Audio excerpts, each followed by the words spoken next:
마태복음 3장 1절에서 12절 보겠습니다. 광야에서 외치는 자.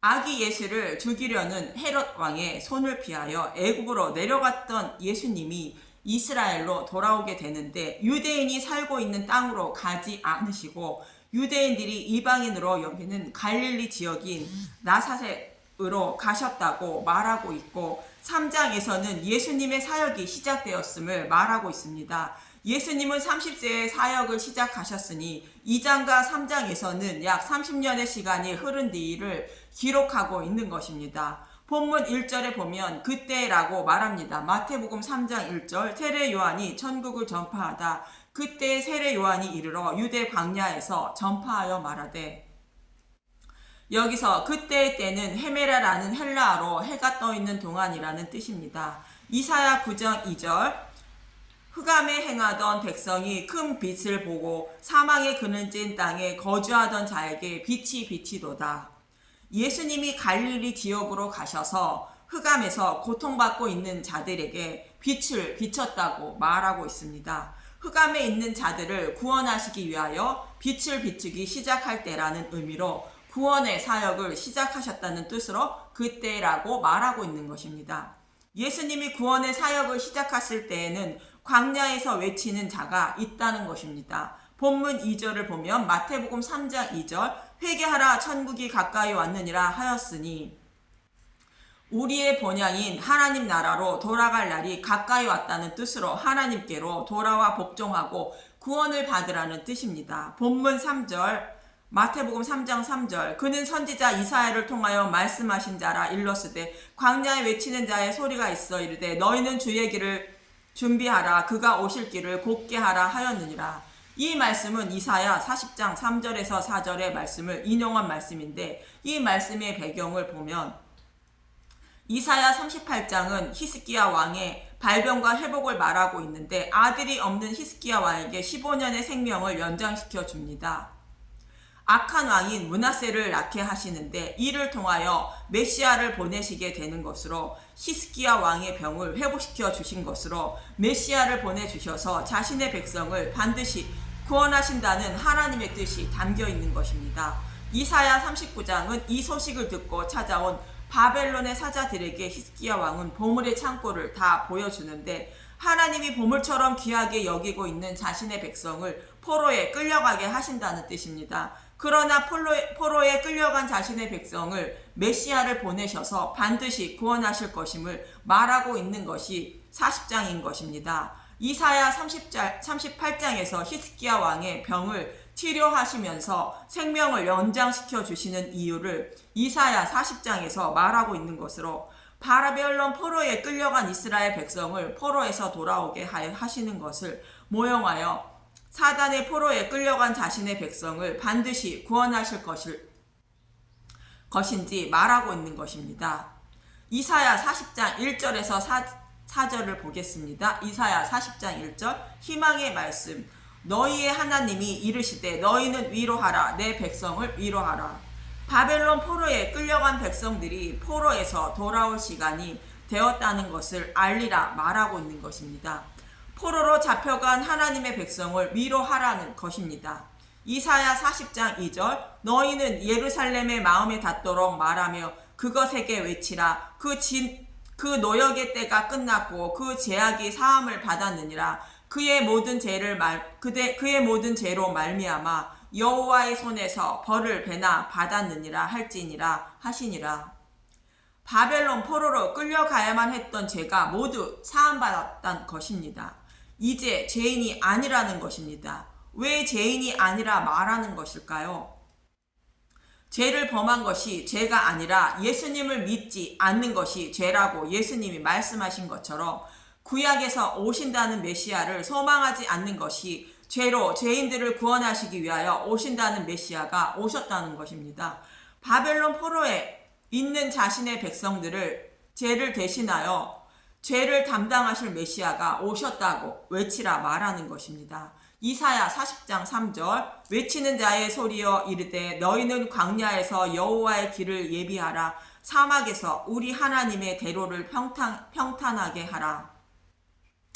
이사야 40장 4절 골짜기마다 도두어지며 산마다 언덕마다 낮아지며 고르지 아니한 곳이 평탄하게 되며 험한 곳이 평지가 될 것이요. 구원자인 메시아께서 오시는 길을 고속도로처럼 잘 닦는 모습으로 고향인 이스라엘 땅으로 돌아갈 시간이 되었다고 포로에 끌려간 백성에게 외쳐 알리라는 것입니다. 사단의 포로에 잡혀 노예로 살아가는 자신의 백성을 구원하시기 위하여 메시아가 오셨다고 자신의 백성에게 외쳐 알리라고 말하고 있는 것입니다. 저와 여러분을 포함한 모든 인류는 사단의 포로로 살아가고 있음을 잊지 마십시오. 사단은 저와 여러분을 끝없이 죄를 범하게 해서 결국 영원히 꺼지지 않는 지옥불로 끌고 들어가려고 합니다. 사단의 포로에서 구원하시기 위하여 예수님이 오셨다고 내 백성을 위로하기 위하여 외치라 말하고 있는 것입니다. 이 말씀처럼 세례 요한이 메시아인 예수님의 행차를 자신의 백성에게 알리고 있다고 마태는 말하고 있는 것입니다. 이처럼 사단의 포로에 있는 자신의 백성을 구원하시기 위하여 히스기야 왕의 죽을 병을 고쳐주시면서까지 약속대로 메시아로 보내주신 분이 예수님이라고 세례 요한이 증거하고 있다고 마태는 말하고 있는 것입니다. 본문 4절을 보면 세례 요한의 모습이 이렇다고 마태는 말합니다. 마태복음 3장 4절 이 요한은 낙타 털을 입고 허리에 가죽띠를 띠고 음식은 메뚜기와 석청이었더라. 마태는 왜 이 말을 기록하였을까? 유대인들은 메시아가 오시기 전에 엘리야가 먼저 올 것을 알고 있습니다. 그래서 마태복음 17장 10절에 보면 제자들이 예수님께 이렇게 질문합니다. 마태복음 17장 10절 제자들이 물어 이르되 그러면 어찌하여 서기관들이 엘리야가 먼저 와야 하리라 하나이까?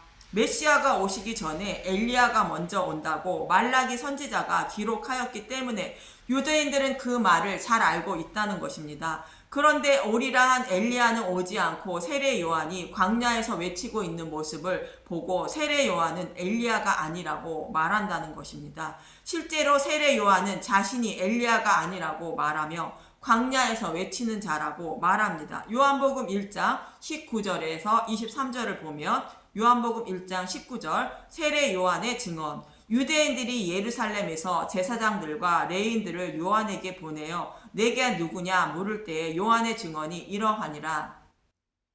요한복음 1장 20절 요한이 드러내어 말하고 숨기지 아니 드러내어 하는 말이 나는 그리스도가 아니라 한데 요한복음 1장 21절 또 묻되 그러면 누구냐 내가 엘리야냐 이르되 나는 아니라 또 묻되 내가 그 선지자냐 대답하되 아니라 요한복음 1장 22절 또 말하되 누구냐 우리를 보낸 이들에게 대답하게 하라 너는 내게 대하여 무엇이라 하느냐 요한복음 1장 23절 이르되 나는 선지자 이사야의 말과 같이 주의 길을 곱게 하라고 광야에서 외치는 자의 소리로라 하니라. 내가 누구냐 하는 질문에 그리스도도 아니고 엘리야도 아니고 선지자도 아니라고 답하고 이사야 선지자의 말대로 주의 길을 곱게 하라고 광야에서 외치는 자의 소리로라 말합니다. 세례 요한이 자신은 엘리야가 아니라 말하자 유대인들은 메시아가 오기 전에 엘리야가 먼저 온다고 했으니 예수님이 메시아임을 인정하지 않는 것입니다. 그런데 예수님은 세례 요한이 온다고 예언한 엘리야라 말씀하십니다. 마태복음 17장 11절 예수께서 대답하여 이르시되 엘리야가 과연 먼저 와서 모든 일을 회복하리라. 마태복음 17장 12절 내가 너희에게 말하노니 엘리야가 이미 왔으니 사람들이 알지 못하고 임의로 대우하였도다. 인자도 이와 같이 그들에게 고난을 받으리라 하시니 세례 요한이 예언대로 오리라 한 엘리야임을 그들이 알지 못하듯이 예수님도 그들이 오리라 한 메시아임을 알지 못하고 십자가에서 고난 받으실 것을 말씀하고 있는 것입니다. 마태복음 17장 13절 그제서야 제자들이 예수께서 말씀하신 것이 세례 요한인 줄을 깨달으니라. 이처럼 마태도 세례 요한이 오리라 한 엘리야임을 강조하기 위하여 세례 요한이 낙타 털옷을 입고 허리에 가죽띠를 띠고 있다고 본문 4절에 말하고 있는 것입니다. 열왕기하 1장 8절을 보겠습니다. 그들이 그에게 대답하되 그는 털이 많은 사람인데 허리에 가죽띠를 띠었더이다 하니 왕이 이르되 그는 뒷셋 사람 엘리야로다. 털이 많고 허리에 가죽띠를 띠고 있는 사람이 엘리야임을 북이스라엘 아하시야 왕이 알고 있듯이 털이 많고 허리에 가죽띠를 띠고 있는 세례 요한이 오리라 한 엘리야라고 마태는 말하고 있는 것입니다. 그러면서 서기관들이 엘리야가 먼저 와야 하리라고 말한 말라기 선지자의 말을 봅니다. 말라기 4장 4절에서 6절을 보면 말라기 4장 4절 너희는 내가 호렙에서 온 이스라엘을 위하여 내 종 모세에게 명령한 법 곧 율례와 법도를 기억하라. 시내산에서 여호와께서 모세를 통하여 주신 율법을 기억하라는 것입니다. 율법을 왜 주셨는지 생각해 보라는 것입니다. 율법을 주신 이유는 이스라엘 백성을 죄인임을 깨닫게 하셔서 하나님이 보내신다는 메시아인 예수님께 인도하셔서 믿음으로 제사함을 받게 하시기 위하여 율법을 주셨다고 갈라디아서 3장 24절에서 사도 바울은 말합니다. 갈라디아서 3장 23절 하나님의 아들 믿음이 오기 전에 우리는 율법 아래에 매인 바 되고 계시될 믿음의 때까지 같았느니라. 갈라디아서 3장 24절 이같이 율법이 우리를 그리스도께로 인도하는 초등교사가 되어 우리로 하여금 믿음으로 말미암아 의롭다함을 얻게 하려 함이라. 이렇게 죄인들을 구원하시기 위하여 율법을 주셨고 그들을 구원할 메시아를 보내시는데 이분이 메시아임을 증거하기 위하여 그 메시아가 오실 때에 엘리야를 먼저 보내신다는 것입니다. 말라기 4장 5절 보라 여호와의 크고 두려운 날이 이르기 전에 내가 선지자 엘리야를 너희에게 보내리니 이 엘리야가 먼저 와서 무슨 일을 하는 것일까? 말라기야 4장 6절 그가 아버지의 마음을 자녀에게로 돌이키게 하고 자녀들의 마음을 그들의 아버지에게로 돌이키게 하리라. 돌이키지 아니하면 두렵건대 내가 와서 저주로 그 땅을 칠까 하노라 하시니라.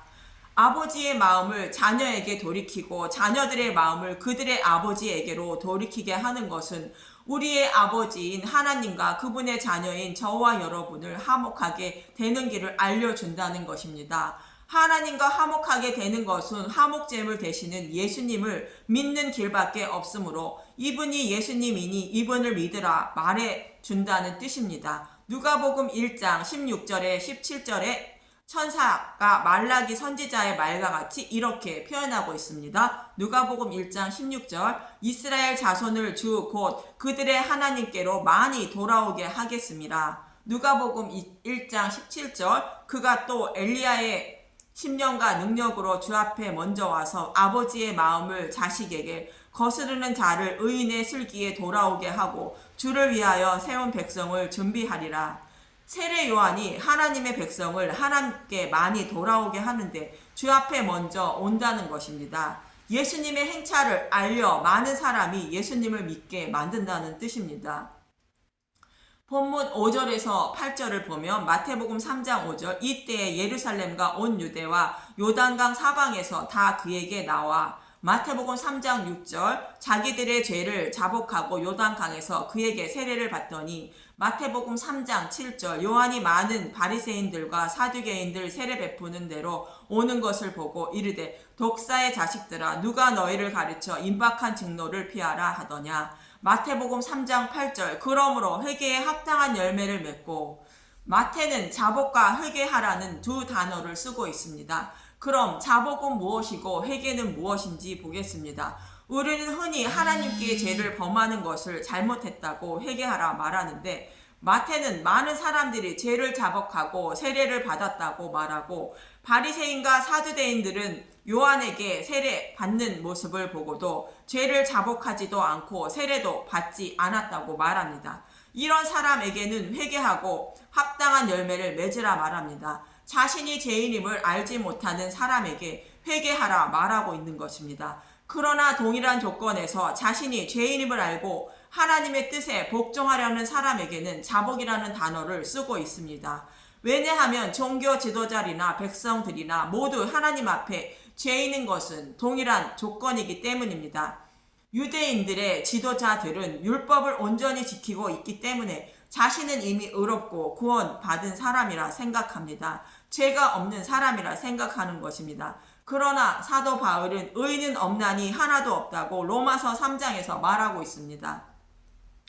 그런데 자신은 죄가 없다고 생각하는 사람은 죄가 무엇인지 모르고 살아가고 있는 것입니다. 이런 사람은 심판을 받는다고 말합니다. 마태복음 3장 10절 이미 도끼가 나무 뿌리에 놓였으니 좋은 열매를 맺지 아니하는 나무마다 찍혀 불에 던져지니라. 좋은 열매는 믿음의 열매를 말합니다. 자신이 죄인임을 모르는 사람은 절대로 믿음의 열매를 맺지 못하는 것입니다. 왜냐하면 자신이 죄인이 아닌데 대속자인 예수님이 필요치 않으시는 것입니다. 예수님은 죄인들의 대속자로 오신 것입니다. 내가 물에 빠지지 않았는데 꺼내줄 사람이 왜 필요하고 내가 감옥 안에 있지 않는데 꺼내줄 사람이 왜 필요합니까? 이와 마찬가지로 자신이 불구덩이에 들어가야만 하는 죄인임을 알아야 나를 구원할 구원자가 필요한 것입니다. 그래서 자신이 죄인임을 알게 하시기 위하여 하나님은 시내산에서 이스라엘 백성에게 율법을 주신 것입니다. 이와 마찬가지로 세례 요한은 자신이 죄인임을 알고 세례를 받는 사람에게 죄를 자복했다는 자복이란 말을 하고 있고, 자신이 죄인임을 알지 못하고 의롭다 생각하는 사람에게는 회개란 단어를 쓰고 있는 것입니다. 하나님을 섬기되 하나님의 뜻과 다른 하나님을 섬기는 자들에게 회개란 단어를 쓰고 있는 것입니다. 하나님의 뜻과 다른 하나님을 섬기지 말고 하나님의 뜻에 맞는 하나님을 섬기라는 뜻으로, 돌이켜 돌아오라는 뜻으로 회개하라 말하는 것입니다. 저와 여러분도 생각해 봐야 합니다. 나는 정말 하나님 나라에만 소망을 두고 살아가고 있는지, 또 나는 언제나 하나님 앞에 죄인임을 알고 그의 말씀에 복종하려는 마음으로 살아가고 있는지, 혹 이 땅에서의 삶의 유익을 위하여 예수님을 믿고 있는 것은 아닌지, 또 나는 이미 구원받았다는 자신감으로 살아가고 있는 것은 아닌지 자신을 점검해 봐야 하는 것입니다. 우리는 늘 자신이 죄인임을 알고 하나님께 복종하려는 마음으로 자신의 구원을 이루어 나가야 하는 것입니다. 빌립보서 2장 12절 하나님의 흠없는 자녀로 살라. 그러므로 나의 사랑하는 자들아, 너희가 나 있을 때뿐만 아니라 더욱 지금 나 없을 때에도 항상 복종하여 두렵고 떨림으로 너희 구원을 이루라. 감사합니다. 아멘.